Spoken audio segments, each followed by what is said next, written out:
Be sure to follow me on Instagram. There you can hang out with me and talk to me directly.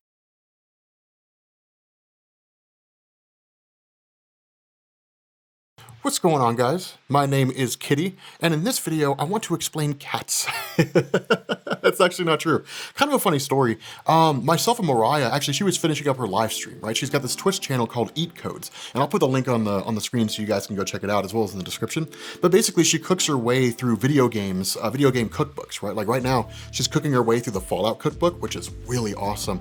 But when she was finishing up last night, I looked over by the door and like this kitten ran by, and I was like, dude, there's a kitten outside. So like we went running over there, and it was trying to crawl under the house, and so we grabbed it and we fed it and we gave it some milk and some water, and we're going to take it to the Humane Society today to see if it's microchipped, and if it is, we're going to return it to the owner, and if it's not, then we have a new member of the Comics Explained family, Kitty's Explained.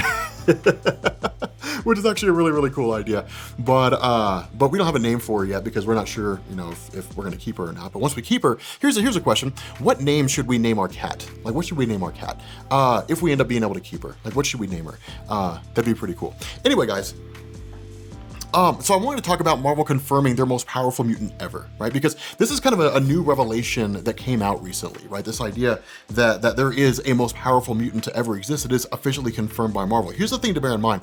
Marvel, up to this point, has never really confirmed the most powerful mutant in existence, right? Like, they said things like the most powerful mutant signal ever to be detected by Cerebro, but that's a far shot from the most powerful mutant in existence, right? Because basically saying that like it's the most powerful signal it ever detected, you can kind of extrapolate that and say, well, it more or less means the same thing, but not directly, right? It's like the difference between Omega level and non-Omega level. In Marvel Comics, you can kind of assume that case, right? You can look at Magneto and say, okay, if Storm is Omega level because she can manipulate all the world's elements, right? Like the weather phenomenon, I'm sorry, not even Storm. If you can say that Iceman is Omega level because he can basically stop the core movement of the Earth, right? He can affect the planet's fundamental forces and then in turn, basically freeze the whole place over, then you can in turn look at Storm before she was confirmed and say Storm's Omega level because she can send the entire planet into an extinction level event by losing her mind and manipulating the weather. And then you can look at Magneto and say he's a planetary threat as well, right? So if Marvel routinely used the abilities of a mutant on a planetary level to determine whether or not they were Omega level, then you can basically say any mutant with that power is considered to be Omega level, right? So you can kind of make that extrapolation. But the nature behind Marvel Comics is that in order for a mutant to actually be Omega level, they have to be confirmed, right? Like Marvel has to basically state in the comic an Omega level threat, essentially, or an Omega level mutant. Something with Omega level in the name, referencing that particular mutant and the powers they possess, right? More recently, it's been Jonathan Hickman in House and Powers of X. Before that, it was just kind of sporadic in any one particular comic, and that was that. With Marvel confirming the most powerful mutant in existence, this is a pretty big deal, because what it does is really seem to kind of ignore a lot of the history that we've seen with various mutants out there, which makes sense because Hickman's doing the same thing.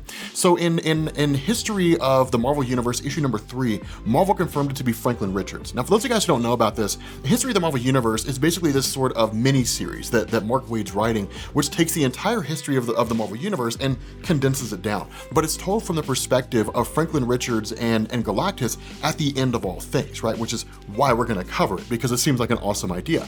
But as the universe is getting ready to end, it's just kind of a conversation between the two, right? So the irony about this is what's so funny about this, is you could literally read Jonathan Hickman's Fantastic Four to its completion and then read that. And then just be like, okay, cool. Like, this is interesting. It fits in perfect, really, with what's going on. But it's basically a history of everything, all the major events, right? Not really the nuanced stuff, not the super small things, but the major events that have happened over the course of Marvel.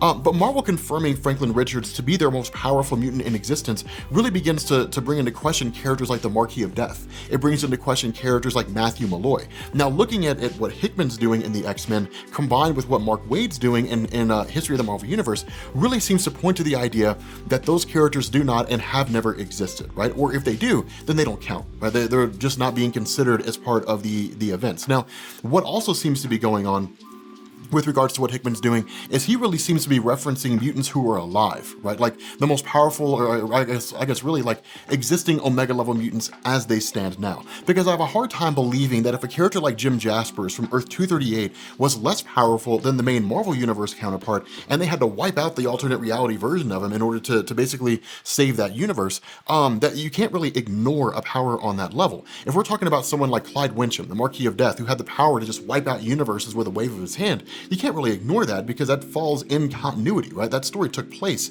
in the continuity of the X-Men. It's not an alternate reality story. It's not like everything happened and then was undone.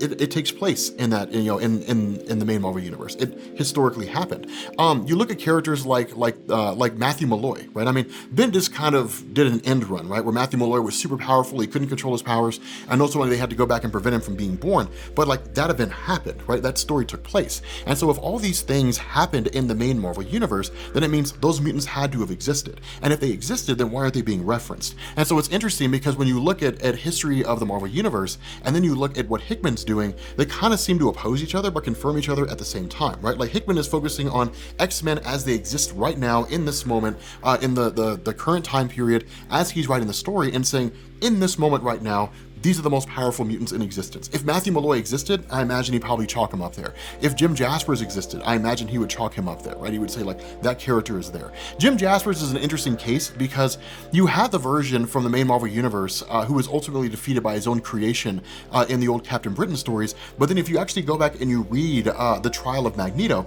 Jim Jaspers appears there. Like Sir Jim Jaspers is actually one of the people putting him on trial. And he looks exactly the same. It's not just name only, he looks exactly the same, but there's no reference to the powers he possesses. When you look at that kind of concept, it's intriguing because it's like, these are super powerful beings who in a lot of ways seem to dwarf the power of Franklin Richards. Now, all that's based on what we've seen Franklin do, right? You look at Franklin's history in the old Fantastic Four stories, what is it, like 114 or 117, or it's one of those stories, he aged himself up, right? Like he was playing with his toys and there was this commercial that came on that said, why don't you grow up? And subconsciously, he just like aged himself up into an adult and looked like Jesus, right? But he did it not realizing what it was that he was doing. Ultimately, they basically helped Franklin to realize where he was, but that was when he became Avatar for a short amount of time. But literally the kid just aged himself up using his reality warping powers.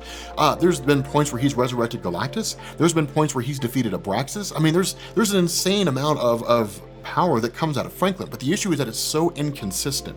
And when you look at that, I guess those small little moments here and there really seem to kind of elevate him, up to a higher level. But to essentially wipe away all those mutants that we've talked about before, to basically say that, Matthew Malloy is no longer Marvel's most powerful mutant, and instead to say it's Franklin Richards, while it is cool, and it does sort of even the playing field, I do kind of miss a lot of that legacy that was there. I'm not really disappointed so much as just kind of wondering, how do those other guys fit in? Now, the way that Marvel explains this, in terms of Franklin being the most powerful, is they essentially say that Galactus and Franklin are kind of a yin and yang. If Galactus consumes things and destroys things, then Franklin builds things. Now, what Mark Waid really seems to be doing here is building this off the heels of Jonathan Hickman's Avengers and New Avengers and Secret Wars. Now, for those of you guys who don't know what that means, for the most part, Avengers and New Avengers didn't really have anything to do with Franklin Richards, right? And Secret Wars, while Franklin did appear there, didn't really do anything until the very, very end, right? For the most part, those two stories were about the collapse and rebirth of the multiverse.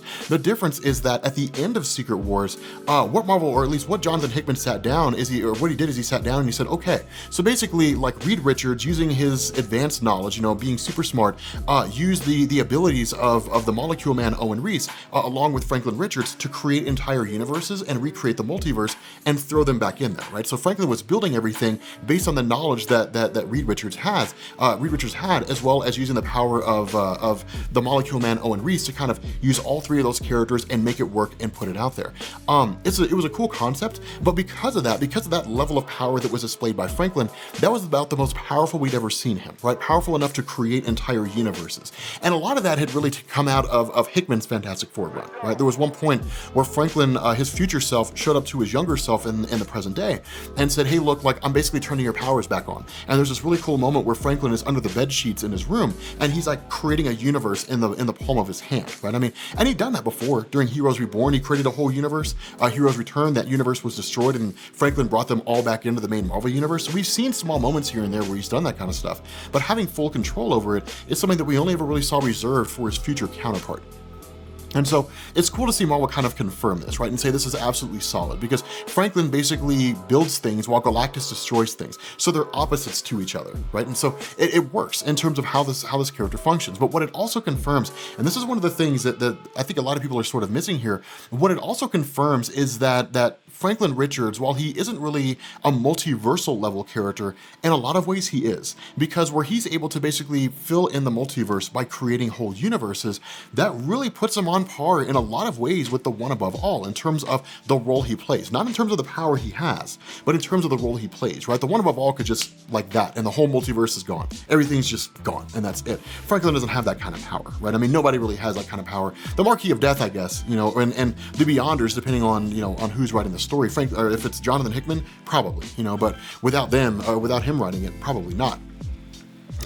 The Molecule Man, Owen Reese, during the events of Secret Wars 2, probably. But again, it's far and few between. You know, Protege definitely, if he was exposed to the powers of the One Above All. But nonetheless, you know, it's moving Franklin Richards up to a supremely high level and saying this guy is basically astronomically powerful, right? He's one of the most powerful beings in existence and one of the most powerful beings who ever existed in the history of Marvel. That's a big thing to say. It's a pretty huge moment to say. So as it stands right now in Marvel Comics, essentially it's no longer you know, the Matthew Malloy, who's the most powerful being in existence. It's no longer the Marquis of Death. It's no longer any of those guys. Instead, it is right now basically Franklin Richards. The most powerful mutant to exist in Marvel Comics is now Franklin Richards, the most powerful mutant in history. Right now, here's the important thing to bear in mind is that Mark Waid's writing this from the perspective of the future. Right? So basically what's going on here is Mark Waid's essentially saying from the beginning of the universe all the way until its eventual end, no one will be more powerful than Franklin Richards. There will not be any mutant out there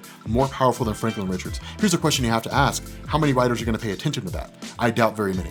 With that being said, guys, we're going to bring this video to an end. If you are new here to Comics Explained, make sure you guys hit the sub button to become part of the Rob Corps. If you guys enjoy this video, make sure you drop a like, and I will catch you all later.